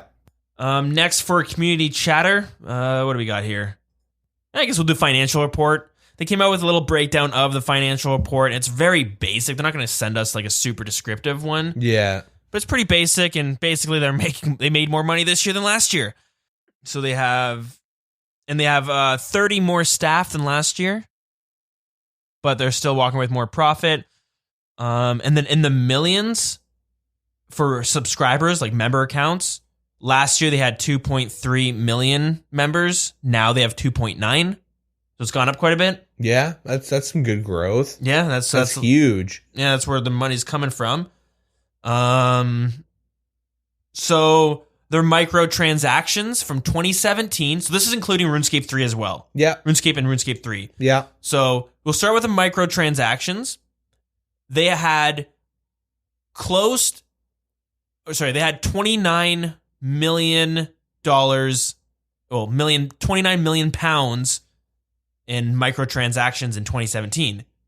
2018, they had just under 25 million pounds of microtrans. So it's gone down. The money they make from microtransactions has gone down since last year. Because people from RuneScape 3 are like, they're leaving. Yeah, they're quitting. Yeah. But then you look up subscription, 55 million in 2017, 67,600,000. Yeah. So that's like a lot more, 12 million more, right? Big growth. So overall, it seems like they're up 8 million pounds. It's a very basic breakdown, but all you need to know is they're making more money. Yeah. So it's good. What else we got? Oh, that's like a 10% growth. Holy shit. That's pretty good. Yeah, I heard it was. I was reading somewhere else too. It's like, I thought I read 8% growth or something, but still, that's good, right? Yeah. When it's Well, I'm just kind of throwing a random number out there. It looked like 10%, but it's probably whatever. If it's like 8, that's still like, well, if it's whatever. Regardless, it's a that's big decent. chunk Yeah, especially for a small indie company. with 337 people. Yeah, working at head office. yeah. Oh boy. Anyways, next what we have to talk about is an interesting problem a free to play player encountered.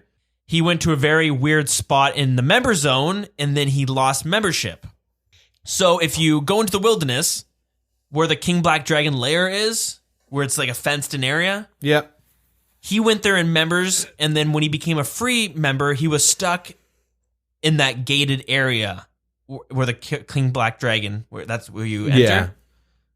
But he has no way of leaving. He can't Get killed?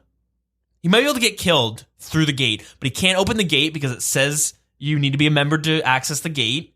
He can't teleport because he's in 42 wilderness. So he can't go down the ladder because it's, again, you need to be a member to access it. Yeah. Yeah, I think what I had seen what the solution was to have somebody come and like airstrike him or somehow hit him. Or give him a bond. I don't think so. You need to touch them, don't you? You be a member. You run up to them. You run up to that location. Oh. World hop. And then log Bond out. them. Yeah. Or give him the old Jagex airlift. Yeah. Just have Jagex like move him. That's also a solution, I guess. But pretty interesting problem. Yeah. Haven't seen that one before. I think the last thing here, second last thing, they removed 141 capes, infernal capes, from players who did not obtain them fairly. So the grand total of removed infernal capes is $705. 705. 705. Oh, jeez. Too much talking you this looking week. at Infernal Cape prices recently? I was just going to do that, though. Infernal Cape Service. Oh, Jesus. And I'm going to get hacked. Okay, I don't really want to look too much more into it, but... I'd be really surprised if he had the prices there. Yeah, it's hard to find the prices, but I'm going to guess at least 500 million gold. Which, what is that? What does that equal? At least, because someone said 300 mil, and then he's like, no. Yeah. It depends on account level and items available. Yeah, okay, that's fair. Mm-hmm. Infernal Cape 2 hours. 0% ban rate. That's not true anymore. Yeah, that's totally not true. But honestly, there's probably so many undeserved Infernal Capes still out there. Like, to think only 705, like how, like, I don't know.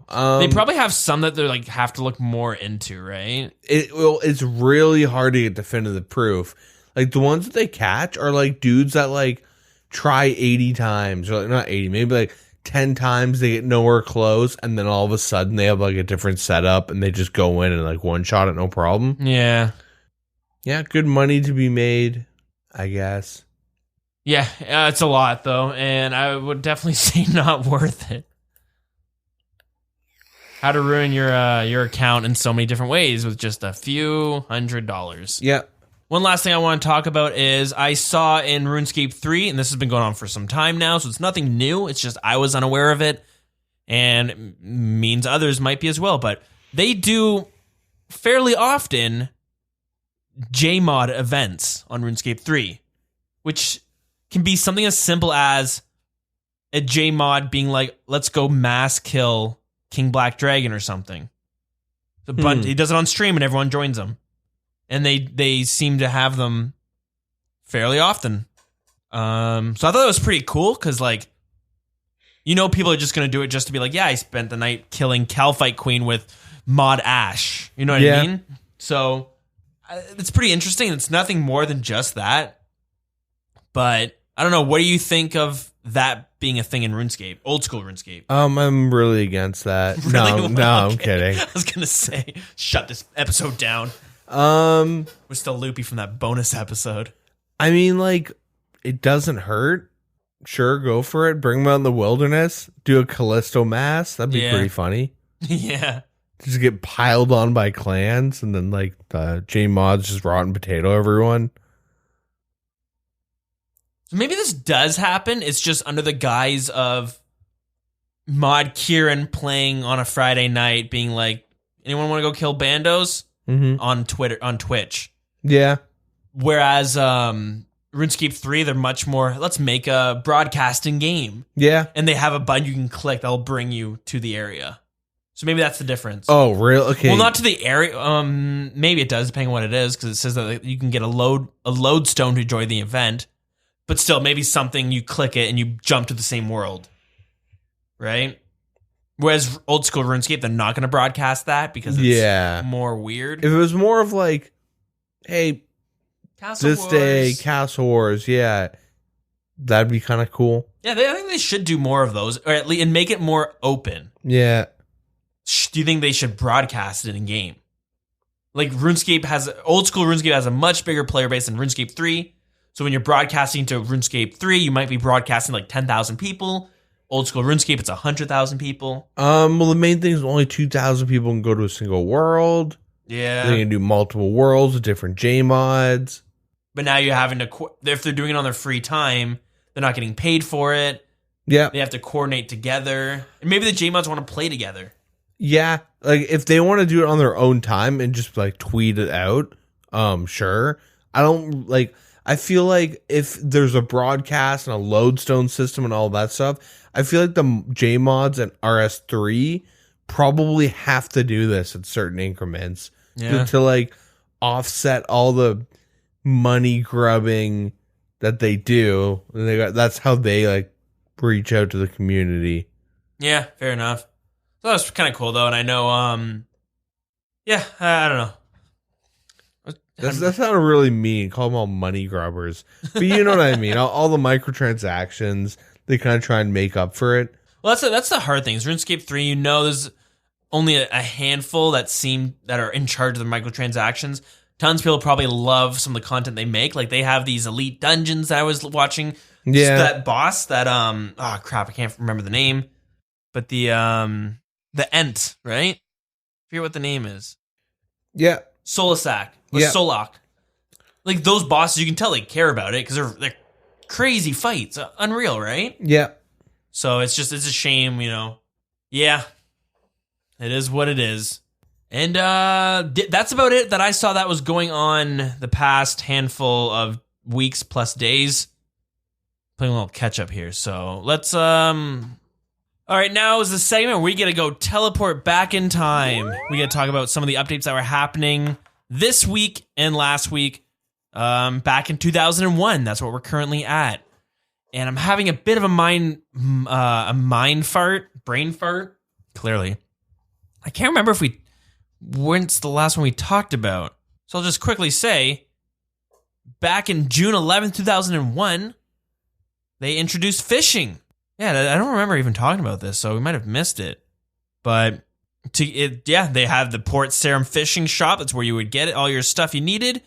There were 10 different fish at the time with 5 different fishing techniques. And with that, you could cook them too. So world PvP, forced PvP at one point with no fishing. What did you do for food? Bread and cake, pies, cabbage. Do you think cooking was already out? That's the funny thing. Cooking is already a thing. Do you think they'd have like eating cakes before? Oh, they had cook's assistant, right? Yeah. Yeah, so maybe cakes were like the best food. Someone had a cake, you're like, shit. Pizzas, maybe? Yeah. That seems a little intense. Yeah. Well, anyways, the same day though, the island of Karamja is open. It says, Paul has now finished the island of Karamja. Go talk to Captain Tobias at Port Sarum if you want a boat trip to the new island. Karamja also features a brand new quest in which you must hunt for hidden treasure. To start the quest, you must talk to Redbeard Frank. The next day, they had some fixes. Anything notable here? More custom officers at Karamja. Fish overhealing. Imagine eating to 99 HP or something. No. Like that with the beer on release. I had to look, so I'm like, that could be a thing. Yeah. There's more fishing bait that's available. Burying bones now gives you more experience than usual.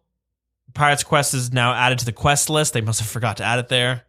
Added a button to deposit 1,000 coins at a time in the bank. Wow. Ooh, you had a single click before, didn't you? Wow. That's huge. Yeah. All right, that'll be 300K. Ah, for fuck's sakes. Catching tuna wasn't given experience. Now it does. That's it. Fun. Then they updated the world map to show some fishing locations and fishing shops and jewelry shops. Fun. Okay, 10 days. Now we're fast forwarding to June 23rd. This is more fixes. You can now have your password can now be 20 characters long. Hey, how many years later? Because we're now getting stronger passwords. Holy shit. 18 years later. Yeah. God damn. Hey, history repeats itself. There was a bug where people were randomly getting added to your friends list. It's weird. I don't... What? Still happens 18 years later. What do you mean? Really? When they implemented the GE to Old School. People just getting added onto your friends list? You didn't know? You don't remember that? No. When they first implemented it probably still happens, but it happened for a long time where random people would get added to your friends list. I remember because I'd clear my friends list and I'd come back and have like 4 more people and be like, "Who are you? Who are you?" And then first. And then I saw or someone told me that like when you do GE transactions, it could add people. It was something weird like that. Maybe someone's just playing my account for me though. We're hacked for a little bit there. Yeah. They're just like making friends, being social, and be like, who's deleting all my friends I'm making? And then moving on from that, this is new tailoring ability, so they made it so you can now make leather armor with the crafting skill. What? 18 years later, warding, a new tailoring ability. Yep. Magic tailoring. Shit. Look at this. Coming full circle. And now they updated the world map again because now it shows you where you can actually start your quests, where the altars are to recharge your prayer points, and the tannery shops. Wow. Boom. They're coming out guns blazing. So some fun stuff that happened there. So now we're going to move along to our stroll to the Grand Exchange. That's right. We're going to skip lore this week because we've been super busy over here. Haven't forgot it though. We're playing a little bit of catch up if you can't tell. So we'll come back next week, continuing on with Theater of Blood. Unless they release Song of the Elves. It seems like it's coming out in September, doesn't it? Song of the Elves? I thought July because they always had one in the summer. Yeah. So maybe it's got to come out in July. Yeah. Okay. School's out. And then warding, which might not. Yeah, we'll talk about that later. So now we're at the Grand Exchange. The first thing we're going to talk about is Audible. You can get a free month and a free audiobook at audibletrial.com/wild. Deegan, you're listening to Harry Potter still? Yeah. Nice. Good. Oh, yeah. Shredding. I've recently cut out vaping from my life. So I substituted nicotine. It was kind of a struggle, but my girlfriend gave me a book way back when we first started hanging out called Alan Carr's Easy Way to Quit Smoking. She said she used to smoke cigarettes. She read that book, quit cold turkey afterwards. And I know a lot of other friends did that. And so I decided to actually read it because maybe there's something behind it, and just started the book. Pretty damn good. I can kind of get why it helps people so much. So I'm still addicted, so you should read the book. It's pretty good. Well, I got Harry Potter. That's the problem. I gotta learn my spells first. Yeah, priorities. But the book's pretty good. If you're trying to quit vaping and trying to quit smoking, I do recommend reading it because it kind of it works on changing the way you think of cigarette and vape. Nicotine addiction. It's the way you think about that. What about video game addiction? I mean, to Old School. I don't know if it could apply, actually. I was going to say, because he has another book about, like, drinking, like, casual drinkers. So he, like, it's almost like he, quote-unquote, cracks the code to addiction, but not in every sense. But with nicotine, he does. Mm-hmm. And he used to be a smoker for 33 years. And then one day it just clicked, and he realized, like, basically, like, why is it so hard to quit smoking? because you're addicted to like the nicotine. And you're cool as F. Yeah, that's like I'm hitting fat clouds in my room all day, getting EHP. that's the problem. They're gone from my life at least. But he focuses less on why you should quit smoking because everyone knows why you should quit smoking, but he focuses on why do you smoke in the first place. And it's pretty interesting the way he describes it.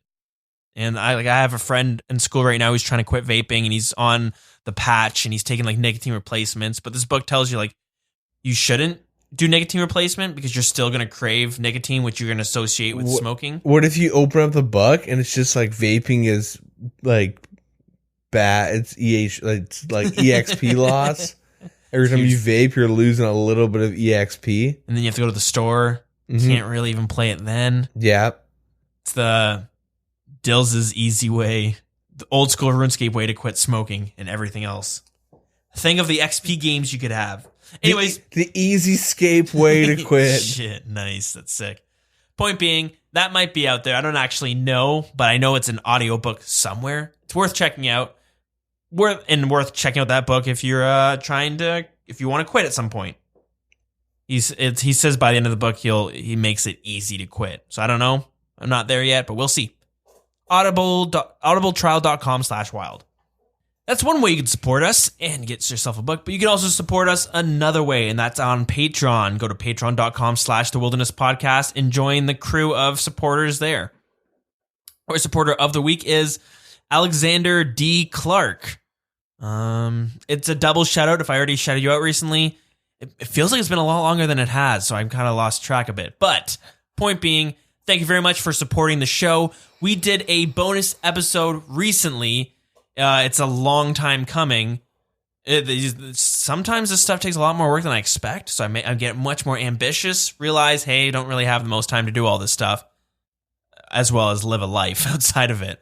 But we did have a skill competition where we asked you guys to send in your skill ideas and really flesh it out. We gave it a month, sent us an email, and we were going to read it.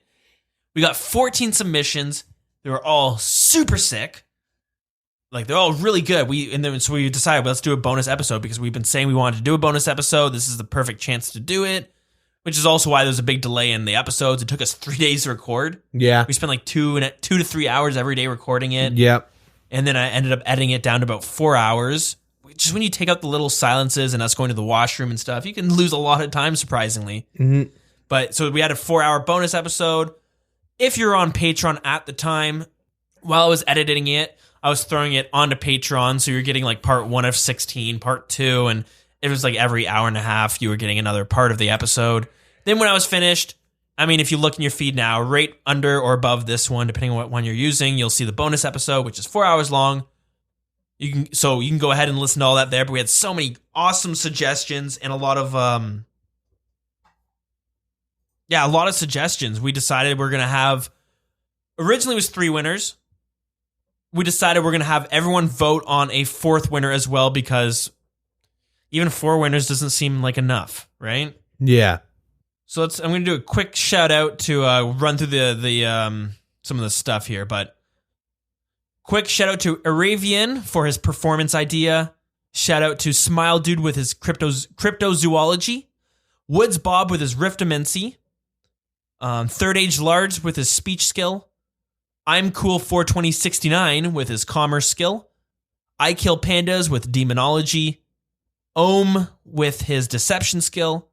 Woods Bob again, he cheated, but with his essence crafting skill. Not really cheating if we didn't say you couldn't do it, I guess. Muka Mad with his paleontology skill. King Amphion with his charisma skill. Ohm Fries with the livestock skill. Matakos 1 with the scribe skill. IW Sarah Jane with the marksmanship skill.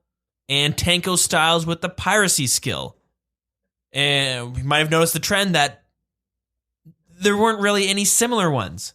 That's what blew me away the most. Yeah. So they're all super unique and super cool ideas. We're going to postpone the winner announcement. I know you guys are going to kill this. You're going to get we're not Jagex. You will get the rewards. It'll be next week because Jagex actually did release a awarding post, but it's really long. So we're going to do the skill. I mean, it's perfect time, right? Yeah. We'll talk about the awarding post It's long, but a lot of there's a lot of similar stuff to the other dev blogs. It's like a 40-page thing I want to read over first. Yeah, we're going to read over it. Anyway, so we're going to announce the winners at the same time because it's kind of fitting to have the warding skill and then all these at the same time. So we're going to have the... by the time this is released, we'll have the survey out where you can vote on the winners, and we're going to announce the newest winner on episode 140. Yeah. From the people voting. But the other winners will be 138.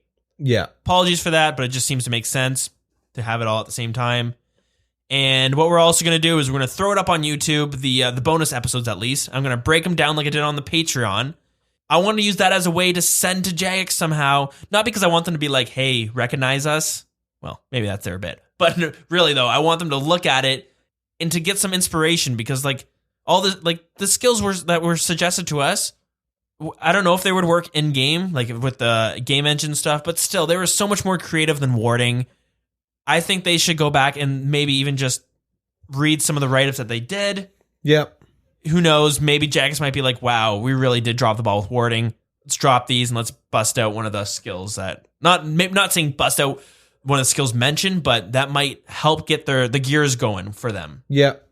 So again, thanks to everyone that submitted it. Said it in the bonus episode, but can't thank you enough. That was some of the coolest shit that I ever read, at least, and it was I had a great time discussing it. Right? Yeah. So it took us a long time to record it and edit it, but I didn't mind doing it. It was great. So thank you again. And I think we're gonna do more contests like that in the future, but no information on that now. All right. So some of the social media stuff and how you can get in contact with us. You can do that in game. You can hang out with us at WildCC.